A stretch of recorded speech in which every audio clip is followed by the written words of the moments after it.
Hello students, welcome to Hiba Max. நான் உங்களோட ஷபானாக்கா பேசுகிறேன். 10th ஸ்டாண்டர்ட் மேக்ஸுக்கு ஹாஃப் இயர்லி ஸ்டடி பிளான் பார்த்துட்ருக்கோம். இன்றைக்கி டே 8. ஸோ 8th டே நம்ம ரொம்ப சக்ஸஸ்ஃபுல்லாக சால்வ் பண்ணிகிட்டு இருக்கோம். நிறைய பேர் டே 7 வரைக்குமே கம்ப்ளீட் பண்ணிட்டோம்னு சொல்கிறீங்க. கேட்கவே ரொம்ப சந்தோஷமாக இருக்குது. நிறைய பேருக்கு அது மோட்டிவேட்டிங்காகவும் இருக்கும். ஸோ கண்டினியூஸாக இந்த ஒர்க் பண்ணுங்கள். ஏன் சொல்கிறேன்னா ஹாஃப் இயர்லிக்கு இன்னும் ஒரு 10 நாள் கிட்டத்தட்ட அவ்வளோதான் இருக்குது. ஸோ எல்லா சப்ஜெக்ட்டும் நீங்கள் ப்ராக்டிஸ் பண்ணணும்.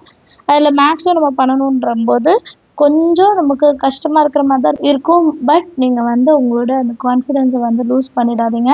நான் சொல்கிறதெல்லாம் நீங்கள் சால்வ் பண்ணுங்கள். ப்ளீஸ் எதையுமே ஸ்கிப் பண்ணவும் செய்யாதீங்க, சரிங்களா? ஸோ இது ஃபஸ்ட்டே நான் சொல்லிடுறேன். பிகாஸ் நம்ம ஹாஃப் இயர்லி கிட்ட வந்துருச்சு. இனி இந்த ஸ்டடி பிளான்லாம் பார்த்துட்டு இருந்தோம்னா நம்மளால் ப்ரிப்பேர் பண்ண முடியாதுன்ற ஒரு தோணல் வரும், சரிங்களா? ஸோ அதனால தான் நான் இன்னிலேருந்து எப்படி தரேன்னா எக்ஸசைஸ் மாதிரி தரேன்.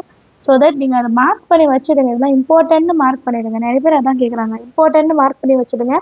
எங்களால் எவ்வளோ சம்ஸ் முடியுதோ அதை நான் முடிச்சுட்டு பேலன்ஸ் இருக்கிறத நாங்கள் ஃப்ரீ டைமில் கூட பார்க்குறோம். அப்போ போர்ஷன்ஸ் கவர் பண்ணுறதுல பிரச்சனை இருக்காது அப்படி சொன்னாங்க. எனக்கும் அது ஒரு நல்ல ஐடியா மாதிரி தான் தெரிஞ்சது. ஸோ உங்களுக்கும் அது ஓகேன்னா மறக்காமல் கமெண்ட்டில் சொல்லுங்கள். அண்ட் நிறைய பேரண்ட்ஸ் கேட்டிருந்தாங்க எக்ஸாம் ஹாலில் மறக்கிற விஷயம் அண்ட் ஃபார்முலா படிக்கிறதுல ஹெல்ப் பண்ண சொல்லி. அண்டு வேறு என்ன கேட்டிருந்தாங்க, கால்குலேஷன் எப்படி பண்ணுறது அப்படின்ட்டு. ஸோ இது எல்லாமே இந்த வீடியோவோட எண்டில் நான் உங்களுக்கு ஷேர் பண்ணுறேன். ஸோ வீடியோ கடைசி வரைக்கும் பாருங்கள். நம்ம சேனல் இப்போ தான் ஃபர்ஸ்ட் டைம் வரீங்கன்னா மறக்காமல் நம்ம சேனலில் சப்ஸ்கிரைப் பண்ணிட்டு ஒரு பெல் ஐக்கான் செலக்ட் பண்ணிக்கோங்க. ஸோ தட் உங்களுக்கு நோட்டிஃபிகேஷன் வரும். அண்ட் வாட்ஸ்அப் சேனலோட லிங்க் டிஸ்கிரிப்ஷன் பாக்ஸில் கொடுத்துருக்கேன், அதையும் போய் பாருங்கள். ஸோ தட் உங்களுக்கு இங்கே மிஸ் பண்ண நோட்டிஃபிகேஷன்ஸ்லாம் கூட அங்கே உங்களால் ஃபாலோ பண்ண முடியும். And Hiba maths study time அப்படின்னு ஒரு சேனலுக்கு முன்னாடி ஹிபா மேக்ஸ் எழுதிட்டு ஸ்டடி டைம், இதில் சயின்ஸு சோஷியல் இதோட நோட்ஸ் எல்லாம் இருக்கும். சயின்ஸுக்கு இப்போ ஸ்டடி பிளான் நான் ப்ரொவைட் பண்ணிகிட்ருக்கேன். ஸோ எப்படி மேக்ஸுக்கு உங்களுக்கு யூஸ் ஆகுதோ அதே மாதிரி சயின்ஸுக்கு அந்த சேனலும் யூஸ் ஆகும். ஸோ அதையும் யூட்டிலைஸ் பண்ணிக்கோங்க. என்னால் பிடிச்ச அளவுக்கு என்கிட்ட இருக்க ரிசோர்ஸ்லாம் உங்களுக்கு தரேன். நீங்கள் நல்ல மார்க் எடுத்தால் எனக்கு போதும். அதையும் கமெண்ட்ஸை மறக்காமல் எழுதிடுங்க, சரிங்களா? ஸோ இப்போ நம்ம செகண்ட் லெசன் தான் நான் எடுத்திருக்கேன். ஏன்னா ஃபர்ஸ்ட் லெசன் எஃப்ஆஃப்ஜி ஆல்ரெடி முடிச்சிட்டோம். அதில் இன்னும் 1.4 மட்டும்தான் பார்க்கணும் அப்படின்ற மாதிரி இருக்கும். ஸோ நெக்ஸ்ட்டு செகண்ட் சாப்டரை நம்ம ரெண்டாக பிரிக்கணும்னு சொல்லியிருக்கேன். ஒன்று ஏபிஜிபி ஸ்பெஷல் சீரீஸ் அண்ட் அதுக்கு முன்னாடி இருக்கிற இந்த ஹெச்சிஎஃப், இது எல்லாமே தான். ஸோ இன்றைக்கி ஹெச்சிஎஃப் பார்ட் தான், அதாவது எக்ஸசைஸ் 2.5 வரைக்கும் இருக்கிற சம்ஸ் எல்லாம் நமக்கு முக்கியம். அதை தான் பார்க்க போகிறோம், சரிங்களா? ஸோ ஃபஸ்ட்டு இந்த எக்ஸசைஸில் நான் இம்பார்ட்டன்ட் கொஷின்ஸ் எல்லாம் சொல்லிடுறேன்.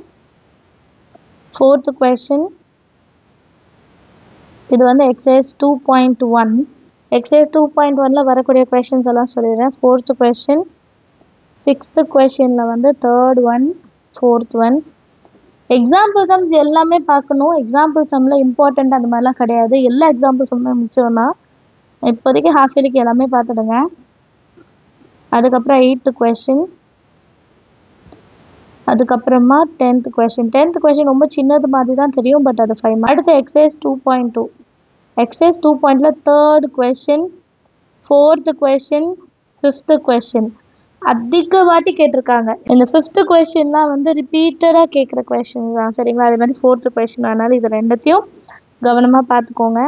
அதுக்கப்புறம் கேட்குறது 8th கொஷினும் greatest number 7 and 8. 7 and 8 ரொம்ப ரேண்டமாக கேட்குறது தான். ஆனால் அடிக்கடி கேட்குறதுனா இந்த 3, 4, 5 இந்த கொஷின்ஸ் வராமல் இருக்காது.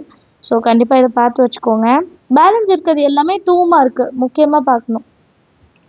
அடுத்து எக்ஸசைஸ் 2.3. எக்ஸசைஸ் 2.3 நிறைய பேர் நான் ஸ்கிப் பண்ணுங்கன்னு கூட சொல்லியிருப்பேன். ஏன்னா ஒரு சில பேருக்கு அது புரியாது. ஸோ அவங்களுக்கு நம்ம பேர்டன் பண்ண முடியாது. அப்போ மற்றதுமே மறந்து போயிடும். ஸோ அதனால் நான் அப்படி சொல்லியிருப்பேன். பட் இருந்தாலும் ரிப்பீட்டடாக கேட்ட கொஷின்ஸ் மட்டும் இன்றைக்கி சொல்லிடலான்னு நினச்சேன். 8, 7, 6, 5 இதில் 2 மார்க்ஸும் வரும். 5 மார்க்குன்னு பார்த்தீங்கன்னா மோஸ்ட்லி இதில் 8th கொஷின் மட்டும் தான் கேட்ட மாதிரி இருக்குது. பேலன்ஸ் இருக்கிறதெல்லாம் 2 மார்க் அண்டர் தான் வரும். ஸோ இதை ஓரளவுக்காவது தெரிஞ்சு வச்சுக்கோங்க. எதுவுமே தெரியாமல் நம்ம இருக்கக்கூடாது இல்லையா? அண்ட் நெக்ஸ்ட்டு எக்ஸாம்பிள் 2.22 முக்கியமான 5 மார்க். அதோட எக்ஸசைஸ்லையுமே அந்த 6th கொஷின் இருக்குது பாருங்கள்.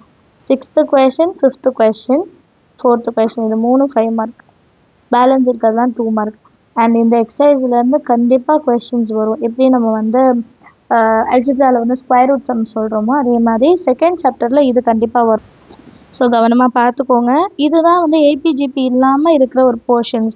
ஸோ இதிலேருந்து ஒரு 5 மார்க் வந்து கண்டிப்பாக வரும். இப்போ நான் சொன்ன கொஷின்ஸ்லேருந்து அண்ட் பேலன்ஸ் இருக்க கொஷின்ஸும் தயவுசெய்து பார்த்து வைங்க. என்கிட்ட கேட்டது என்னென்னா, நீங்கள் ஸ்டடி பிளான் கொடுக்குறீங்க பார்த்தீங்களா, இதை மட்டும் நான் பார்த்தா போதுமா அப்படின்னு கேட்குறீங்க.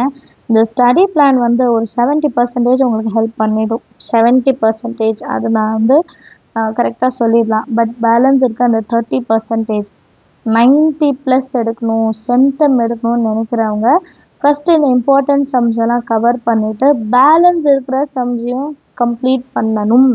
அது 2 மார்க்காக இருந்தாலும் சரி, 5 மார்க்காக இருந்தாலும் சரி, 1 வேர்ட்ஸாக இருந்தாலும் சரி, கிராஃப் ஜியோமெட்ரியாக இருந்தாலும் சரி. புரியுதுங்களா? 70% வந்து ஸ்டடி பிளான் வந்து உங்களுக்கு ஹெல்ப் பண்ணிடும். பேலன்ஸ் நமக்கு வந்து சென்டம்லாம் எடுக்கணும்னு எய்ம் பண்ணிங்கன்னா, நீங்கள் வந்து ஃபஸ்ட்டு இந்த இம்பார்ட்டன்ட் கொஷின்ஸ்க்கு வந்து ப்ரிஃபரன்ஸ் கொடுத்துருங்க. அதுக்கப்புறம் நீங்கள் எல்லாமே பார்க்குறது தான் நல்லது. சரிங்களா? ஏன்னா இன்றைக்கி வாட்ஸ்அப்பில் நிறைய பேர் கேட்டிருந்தாங்க, என் பொண்ணு வந்து உங்கள் ஸ்டடி பிளான் ஃபாலோ பண்ணுறாங்க, அதை மட்டும் ஃபாலோ பண்ணால் போதுமான்னு கேட்குறாங்க. இது வந்து இம்பார்ட்டன்ட் கொஷின்ஸ். இந்த இம்பார்ட்டன்ட் கொஷின்ஸ்லாம் நீங்கள் ஸ்கிப் பண்ணிடக்கூடாதுன்ட்டு நாங்கள் கொடுக்குறது. கரெக்டுங்களா? இது இல்லாமல் பேலன்ஸ் இருக்கிறதையும் பார்த்தா மட்டும்தான் நம்ம ஒரு சென்டம் லெவலுக்கு எய்ம் பண்ண முடியும். நான் சொல்கிறது புரிஞ்சுக்கோங்க. இது வந்து சென்டம் லெவல் எய்ம் பண்ணுறவங்களுக்கு. பேலன்ஸ் எனக்கு ஒரு 80% எடுக்கணும், ஒரு 70% வேணும் அப்படின்றவங்க இந்த இம்பார்ட்டன்ட் கொஷின்ஸ் மட்டும் பார்த்தா கூட போதும். அண்ட் 2 மார்க் வந்து கம்பல்சரி எல்லாத்தையும் பார்த்துடுங்க. நாளைக்கு வந்து 2 மார்க் கொஷின் பேப்பர்லேருந்து தரேன். ஸோ தட் உங்களுக்கு ஒரு ஐடியா கிடைக்கும் எப்படிலாம் வரும்ன்ட்டு. 5 மார்க் சம்ஸ் முதல்ல கொடுக்கறதுக்கான காரணமே அதுதான். உங்களுக்கு அந்த மாடல் என்ன தெரிஞ்சிச்சுன்னா 2 மார்க் சால்வ் பண்ணும்போது உங்களுக்கு ரொம்பவே ஈஸியாக இருக்கும். அது ஒரு கஷ்டமாக தெரியாது. அதனால 5 மார்க் வந்து ஃபஸ்ட்டு பார்க்குறோம். அண்டு இன்னொரு விஷயம் என்ன சொல்லணும்னு நினச்சேன்னா, 1 வேர்ட்ஸ் வந்து இப்போ செகண்ட் சாப்டர் நான் இன்றைக்கி கொடுக்குறேன்னா, செகண்ட் சாப்டரோட 1 வேர்ட்ஸ் பார்த்துடுங்க. அண்ட் கிராஃப் ஜியோமெட்ரினா எப்போல்லாம் டைம் இருக்கோ அப்போல்லாம் பார்த்துருங்க. ஏன்னா ஹாஃப் இயர்லிக்கு ரொம்ப கம்மியான டைம் தான் இருக்குது நமக்கு. Less than 10 days. அதுவும் இப்போ மழைலாம் வருது. சென்னையில் வந்து இன்னைக்கு லீவ் ஆக்சுவலாக. எங்கள் ஏரியாவில் ஆனால் மழை கிடையாது. பட் வந்து இந்த மாதிரி ஸ்கூல்ஸ் லீவ்ஸ் வரும். ஸ்கூல் வந்து லீவ் விடுவாங்க. அப்போது மழை வந்துச்சுன்னா நமக்கு படிக்கிற டைமிங் குறைஞ்சிடும். சரிங்களா? ஸோ அதனால எப்போல்லாம் டைம் கிடைக்குதோ கிராஃபு ஜியோமெட்ரி 1 வேர்ட்ஸ் வந்து ரிவைஸ் பண்ணிகிட்டே இருங்க. நிறைய பேர் என்ன மைண்ட் செட் இருப்பாங்கன்னா, இப்போ டீச்சர் சொன்னால் நான் செய்வேன், எனக்கு இன்றைக்கி இந்த ஸ்கெடியூல் வந்தால் நான் இது செய்வேன். அப்படி இருக்காதீங்க. செல்ஃபாக உங்களுக்கு நீங்களே பிளான் பண்ணுங்கள் என்னென்ன முடிக்கணும். இப்போ நான் ஒரு 10 சம் சொல்கிறேன்னா நீங்கள் இன்னொரு 10 சம் வந்து எடுத்து சால்வ் பண்ணுங்கள். சரிங்களா? அண்ட் இப்போது பேரண்ட்ஸ் கேட்டால் 2 விஷயத்துக்கு வரலாம். ஃபஸ்ட்டு விஷயம் என்னென்னா, மறந்து போகுது. இப்போ சாப்டர் 2 பார்க்கும்போது சாப்டர் 1 மறந்து போகுதுன்றாங்க. ஸோ இதுக்கான காரணம் என்னென்னா, அடிக்கடி ப்ராக்டிஸ் பண்ணாமல் இருக்கிறது. இப்போ இதை நாங்கள் எப்படி ஃபேஸ் பண்ணுவோன்னா, பசங்க வந்து இப்போ மிட்டம் அதெல்லாம் படிக்கும்போது ஃபஸ்ட் சாப்டர்லேருந்து படிங்க அப்படின்னு சொன்னால், இல்லை நான் அதை ஆல்ரெடி படிச்சுட்டேன், எனக்கு தெரியும் அப்படின்னு சொல்லிட்டு ஃபஸ்ட் சாப்டரே படிக்க மாட்டாங்க. செகண்ட் சாப்டர், தேர்ட் சாப்டர் அதுக்கப்புறம் வரதெல்லாம் படிப்பாங்க. அது என்ன ஆகிடும்னா, ஃபஸ்ட் சாப்டரை வந்து ரொம்ப நாள் நம்ம டச்சே இல்லாமல் இருந்தோம்னா அது மறந்து போயிடும். புரியுதுங்களா? என்னன்னா நம்ம ஆல்ரெடி படிச்சிருந்தாலும் அதை திருப்பி ரீகால் பண்ணிகிட்டே இருக்கணும். ஒரு 3 days ஒன்ஸ். இப்போ 3 நாள் முன்னாடி படித்ததை அடுத்த 3ஆவது நாள் நீங்கள் டெஸ்ட் எழுதி பார்க்கணுன்னு இல்லை, நீங்கள் வந்து எழுத ஒரு வாட்டி ரிவிஷனாவது கொடுத்துருக்கணும். அதை வந்து நீங்கள் அவாய்ட் பண்ணாதீங்க. சரிங்களா? நிறைய பேரோட மைண்ட் செட் அதுதான். ஃபர்ஸ்ட் லெசன் படி அப்படின்னா, அது ஆல்ரெடி படிச்சுட்டேன் எனக்கு தெரியும் அப்படி சொல்லாதீங்க. ஒரு வாட்டி எடுத்து ரீகால் பண்ணுங்கள். நீங்கள் அதிக வாட்டி ரீகால் பண்ணாதான் ஞாபகம் இருக்கும். இது எப்படி சிம்பிளாக புரிய வைக்கிறதுனா, இப்போ ஃபர்ஸ்ட் டைம் என்னை பார்க்குறீங்க. என்னை பார்க்கும்போது உங்களுக்கு மைண்டில் ஓரளவுக்கு ரிஜிஸ்டர் ஆகும்.